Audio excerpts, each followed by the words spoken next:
নমস্কার। 2025 কর্কট রাশি, অনেক কষ্ট করেছেন তো।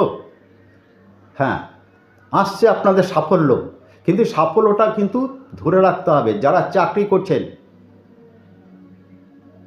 চাকরিতে যাদের প্রমোশন হচ্ছে না, প্রমোশন হবে। নতুন চাকরি যারা খুঁজছেন, তাদের চাকরির কিন্তু সুযোগ আসবে। যারা গবেষণা করছেন, উচ্চশিক্ষার জন্য এগোচ্ছিলেন, বাধা প্রাপ্ত হয়েছিল, সেখান থেকে কিন্তু আপনারা উঠে যাবেন। আইনি ঘটিত যেসব ঝামেলাগুলো ছিল, সেই ঝামেলাগুলো কিন্তু মিটতে থাকবে। সন্তানদের পড়াশোনা নিয়ে যদি চিন্তিত থাকেন, চিন্তা করতে হবে না। কর্কট রাশি দীর্ঘদিনের যে মনোবাঞ্ছা ছিল, সেইটা কিন্তু এবার পূরণ হতে চলেছে। হ্যাঁ, কবে থেকে না, এপ্রিল মাস থেকে কিন্তু এই পরিবর্তনগুলো কিন্তু আপনাদের আসবে।